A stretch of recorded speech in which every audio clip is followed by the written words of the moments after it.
Sirach chapter 13. Whoever touches pitch gets dirty, and whoever associates with a proud person becomes like him. Do not lift a weight too heavy for you or associate with one mightier and richer than you. How can the clay pot associate with the iron kettle? The pot will strike against it and be smashed. A rich person does wrong and even adds insults. A poor person suffers wrong and must add apologies.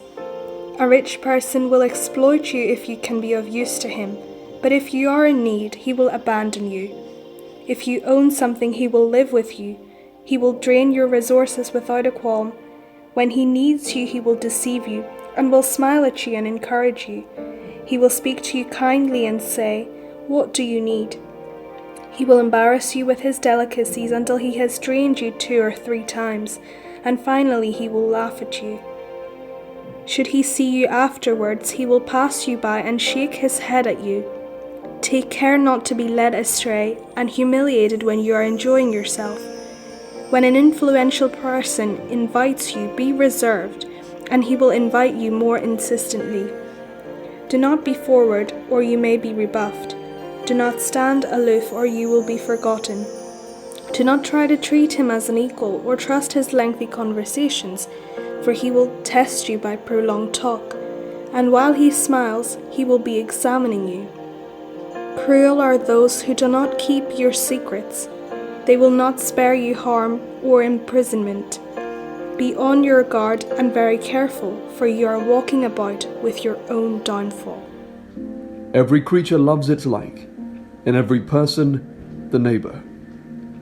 All living beings associate with their own kind, and people stick close to those like themselves.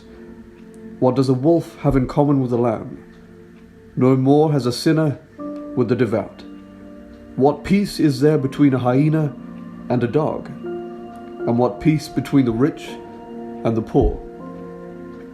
Wild asses in the wilderness are the prey of lions. Likewise, the poor are feeding grounds for the rich. Humility is an abomination to the proud. Likewise, the poor are an abomination to the rich. When the rich person totters, he is supported by friends. But when the humble falls, he is pushed away even by friends. If the rich person slips, many come to the rescue. He speaks unseemly words, but they justify him. If the humble person slips, they even criticize him. He talks sense, but is not given a hearing. The rich person speaks and all are silent. They extol to the clouds what he says. The poor person speaks and they say, "Who is this fellow?" And should he stumble, they even push him down. Riches are good if they are free from sin. Poverty is evil only in the opinion of the ungodly. The heart changes the countenance, either for good or for evil.